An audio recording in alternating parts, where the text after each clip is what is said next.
Hello friends, welcome to lecture 3। और आज हम डिस्कस करने वाले हैं यूआरएल ऑप्टिमाइजेशन के बारे में। क्या होता है यूआरएल?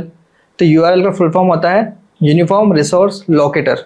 ओके, इसका फुल फॉर्म होता है यूनिफॉर्म रिसोर्स लोकेटर। अब ये पूरा यूआरएल है, ठीक है। जैसे कि आगे ये प्रोटोकॉल होता है HTTPS प्रोटोकॉल, सब डोमेन हो गया। यहाँ पे आपका डोमेन नेम आ जाता है, यहाँ पे आपका डोमेन का टाइप रहता है .com है, .in है, .pk है, क्या है, .shop है, ये आपकी वेबसाइट का शॉप फोल्डर हो गया। तो ये थोड़ी टेक्निकल चीज़ हो गई, हम इसको और इजी वे में समझते हैं, ठीक है। What is URL?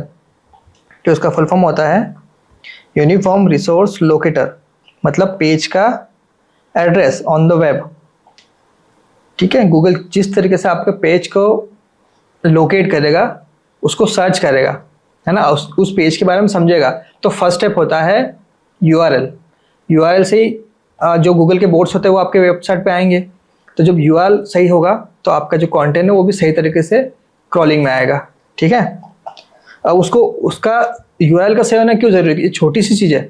आपको लग रहा हो कि यूआरएल आप कैसे भी डाल सकते हो, 10 वर्ड्स का डाल दो, 20 वर्ड का डाल दो, पर ऐसा नहीं है। यूआरएल का ऑप्टिमाइज होना भी बहुत ज़रूरी है। उसके रीज़न सिर्फ गूगल के लिए नहीं, वो यूज़र के लिए भी बहुत इंपॉर्टेंट है। उसको हम समझते हैं कैसे, ये देखिए। जैसे कि मान ये आपकी साइट है www.site.com, पेज 1 2 3 ID = 4 5 6। अब इससे आपको क्या समझ में आ रहा है? मान लो इसके अंदर आपने लिखा है, एक ब्लॉग लिखा है बेस्ट SEO कोर्स। इसके अंदर आपने लिख रखा है बेस्ट SEO कोर्स, पर क्या मुझे बाहर से शो कर रहा है क्या? इस यूआरएल से मैं समझ पा रहा हूँ कि यूआरएल किस चीज़ की है? मैं बिल्कुल नहीं समझ पा रहा हूँ। यहीं पे अगर ये वाली यूआरएल है www.site.com/SEO कोर्स फॉर बिगिनर्स, ये यहाँ से मेरे को बिल्कुल क्लियर है। ये जो यूआरएल है ये SEO कोर्स के बारे में। सेम चीज़ यूज़र के लिए भी होगी और सेम चीज़ गूगल के लिए भी होगी। तो आपका यूआरएल का ऑप्टिमाइज होना बहुत ज़रूरी है, ठीक है। ये यूआरएल इसलिए आती है क्योंकि इसमें कुछ सेटिंग होती है, वेबसाइट की कुछ सेटिंग होती है, वहाँ से आप चेंज कर सकते हैं और गुड इस तरह की यूआरएल बनाने के लिए। वो मैं आपको वर्डप्रेस जब मैं पढ़ाऊंगा तब मैं आपको बता दूंगा, okay. Why URL optimization matters? Google crawlers easily understand the page topic, ये भी क्लियर है। यूजर को का गूगल को भी समझ में आ जाता है कि आपका पेज का टॉपिक क्या है, ठीक है। यहाँ पे क्या था topic? SEO course for beginners. यहाँ पे यूजर को भी समझ में आ गया, गूगल को भी समझ में आ गया, ठीक। यूजर्स ट्रस्ट क्लीन यूआरएल मोर, ये भी क्लियर है।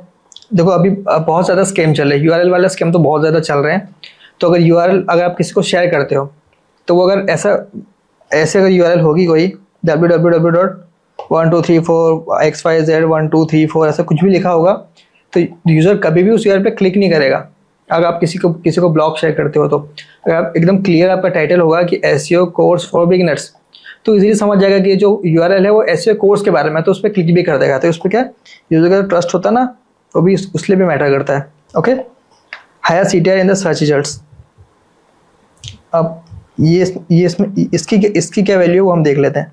ये देखो मैं आपको बताता हूँ।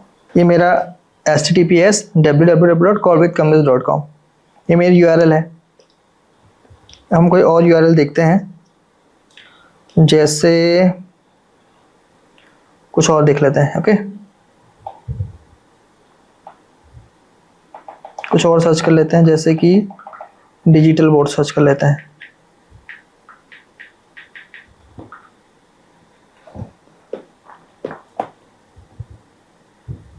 ये इसकी यूआरएल है, ये इसकी यूआरएल है।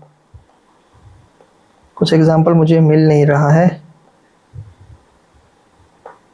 बैड एग्जांपल ढूंढना है मुझे जिसके हिसाब से मैं आपको क्लियर कर पाऊँ। बहुत सर्च करने के बाद मुझे रिजल्ट मिला है, मैंने डाला था डिजिटल बोर्ड फॉर टीचिंग, ठीक है।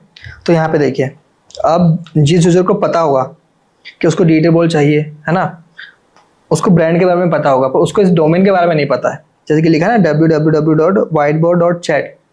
अब लोगों को तो ये पता है कि .com होता है, .in होता है, और ये चैट क्या होता है। तो ये मान लीजिए एग्जांपल है, मान लीजिए कि बैड यूआरएल है, .chat लिखा है। अब इससे भी यूजर कंफ्यूज हो सकता है कि चैट पे मैं क्यों क्लिक करूं। तो यहाँ पे दूसरा एग्जांपल है HTTPS www.smartimprovision.com। तो यहाँ पे जो इसकी यूआरएल है क्लियर है एकदम। यहाँ पे .com की वजह से यूज़र इस पर क्लिक कर देगा। यूज़र ये भी देखता है, ध्यान रखना, मैंने खुद ने देखा है ना, ये .shop है, यहाँ पे क्लियर है कि जो वेबसाइट है शॉपिंग की वेबसाइट है। तो इस तरीके से यूआरएल बहुत मैटर करती है। ये मेरा एग्जाम्पल थोड़ा गलत हो सकता है, पर मेरा जो मैं समझाना चाह रहा हूँ ना, अब उस चीज़ को समझो। ओके। और बेटर फॉर सोशल शेयरिंग।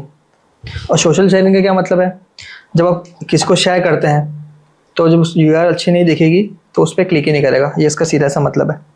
ठीक। और जब आप जैसे कि यूआरएल का जो लेंथ होगा ना इतना होगा तो वो दिखने में भी अच्छा लगेगा। अगर आप यूआरएल का इतना बड़ा डाल देंगे, इतना बड़ा यूआरएल होगा तो वो शेयर करने में भी अच्छा नहीं लगेगा। ठीक है, तो उसकी लेंथ भी कम रखनी है हमको। अब कैसा ऑप्टिमाइज करना है वो देखते हैं। Keep it short and descriptive, 3 से 6 वर्ड आइडियली यूज़ करना है। यूज़ प्राइमरी कीवर्ड, जो छोटा सा जो मेन कीवर्ड आपका होगा, लॉन्ग टेल कीवर्ड यहाँ पे यूज़ नहीं करना है, स्मॉल कीवर्ड्स यूज़ करना है। ठीक है। हैंडमेड, वॉल डेकोर, ये 3 वर्ड यूज़ कर लिए मैंने। Use hyphen not underscore. अब खैर ये इतना मैटर नहीं करता है, अंडरस्कोर भी आप यूज़ कर सकते हैं। अगर आप वर्डप्रेस PHP पे वेबसाइट बनाओगे तो आपको अंडरस्कोर यूज़ करना पड़ेगा, वहाँ पे डैश वर्क नहीं करता है ना। तो ये कोई मैटर नहीं करता है। आप आइडियली आप जो वर्डप्रेस पे वेबसाइट बनाओगे तब ये डैश यूज़ कर लेना, कोई प्रॉब्लम नहीं है। वहाँ पे अंडरस्कोर मत यूज़ करना। जब आप एसईओ को ऑप्टिमाइज करोगे ना, योस्ट एसईओ के, तो वहाँ पे सेपरेटर का ऑप्शन आएगा, तो सेपरेटर में आप डैश कर देना। ओके। हाइपन सर आइडियली मोर, ठीक है। एसईओ फ्रेंडली ऐसा कुछ भी नहीं है। Hyphen sir more readable and SEO friendly ऐसा कुछ नहीं है, क्योंकि बहुत से लोग यूज़ करते हैं, फ्रिक्वेंटली यूज़ करते हैं, इसलिए वो हाइपन मोस्ट फ्रिक्वेंटली यूज्ड है। बाकी एसईओ फ्रेंडली ऐसा मैंने आज तक नहीं देखा है। ओके। और स्टॉप वर्ड्स इफ पॉसिबल। हाँ, मतलब ये एंड है, द है, ऑफ है, इन सब के बीच में यूज़ नहीं करना है। सिंपल तो सादा सा कीवर्ड यूज़ कर लो, बहुत है। और इस तरीके से तो आपको बिल्कुल भी नहीं करना है। id = 45 ब्लॉग 1 2 3, इस तरह से आपको बिल्कुल भी नहीं करना है। वो ऑप्टिमाइज करना मैं आपको बता दूंगा। ओके। प्रैक्टिकली बेस्ट प्रैक्टिसेस देख लेते हैं। हमको अपर केस वाला चीज़ यूज़ नहीं करना है। जब हम यूआरएल ऑप्टिमाइज करेंगे, यूआरएल टाइप करेंगे, यूआरएल बनाएंगे, उसको कभी कभी परमालिंक भी बोलते हैं ना, परमालिंक, कंफ्यूज मत हो ना। परमालिंक, उसको परमालिंक भी बोला जाता है। यूज़, नॉट यूज़, इस तरह से यूज़ नहीं करना है, इस तरह से यूज़ करना है। ओके। कीवर्ड स्टफिंग को अवॉइड करना है। अब कीवर्ड स्टफिंग को अवॉइड क्यों करना है? कीवर्ड स्टफिंग के क्या मतलब होता है? कीवर्ड यूज और कीवर्ड स्टफिंग का, स्टफिंग मतलब बहुत सारे कीवर्ड डालना। अब ये मत सोचने लगे मैं कीवर्ड डालने के लिए मना बोल रहा हूँ, मैं बोल रहा हूँ कि बहुत सारे कीवर्ड यूज़ नहीं करना है। जैसे कि इसमें किया ना, SEO गाइड चेकलिस्ट 2024, ये सब SEO चेकलिस्ट फॉर 24। तो कोई कोर्स है ना 25 का, ये अब इसमें भी कंफ्यूज मत होना है, नया कोर्स है। ठीक है, अभी रिकॉर्ड कर रहा हूँ मैं, आज मेरी डेट है 01 अगस्त। ओके, पुराना कोर्स नहीं है, नया कोर्स है। रिफ्लेक्ट पेज स्ट्रक्चर, क्या मतलब इसका? इसका मतलब ये है कि ये जो यूआरएल है ये मेरे ब्लॉग कैटेगरी की है। देखो ये तो वेबसाइट ऑटोमेटिकली लेगा, इसमें आप कुछ नहीं कर सकते। वेबसाइट का जिस तरह का स्ट्रक्चर होगा ना, उस तरह से ऑटोमेटिक यूआरएल बन जाएगी इस चीज़ की। ये प्रोडक्ट की कैटेगरी का है और ये नॉर्मल कैटेगरी की कैटेगरी का है। ठीक है, तो इस चीज़ के लिए आप कुछ भी नहीं कर सकते।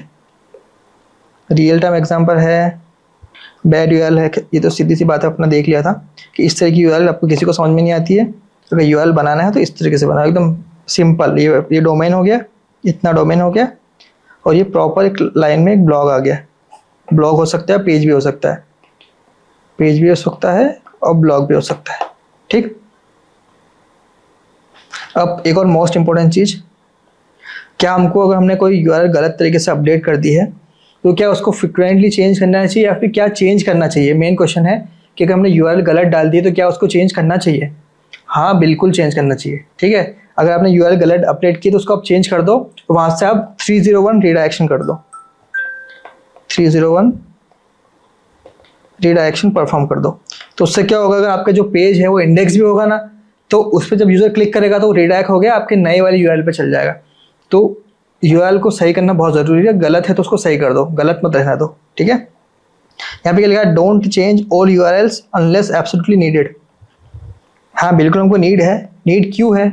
क्योंकि हमको एसईओ सही करना है। अगर आपकी यूआरएल सही होगी तो आपका ट्रैफिक बढ़ेगा, गूगल को समझ में आएगा, यूज़र को समझ में आएगा। तो हमको स्टार्टिंग से ही जो यूआरएल है ना उसको सही रखना है। अगर गलत कभी हो गई बाय चांस तो उसको चेंज कर देना है, ठीक है। यहाँ पे लिखा है don't change URL unless absolute need. Yes, हमको नीड तो है, तो हमको यूआरएल को चेंज कर देना है, ठीक है। और उसको कहाँ पर रिडायरेक्ट करना है, 301 पर रिडायरेक्ट कर देना है। इफ यू डू यूज, हाँ बिल्कुल सही है। ओके, ये मैंने आपको बता दिया। Update all internal link pointing to all URLs. इसमें कोई इशू नहीं। अगर आप 301 रिडायरेक्शन करोगे तो ऑटोमेटिकली नई यूआरएल पर सारे यूआरएल स्विच हो जाएगी, मतलब उसमें कोई टेंशन वाली बात नहीं है। बस आप 301 रिडायरेक्शन का प्लगइन जो होता है, 301 रिडायरेक्शन जो प्लगइन होता है वो आप इंस्टॉल कर लो, आपका पूरा काम हो जाएगा, ठीक। तो ये था हमारा लेक्चर यूआरएल के बारे में। आई होप कि आपको बिल्कुल क्लियर हो गया होगा। मिलते हैं नेक्स्ट लेक्चर में। Thank you very much.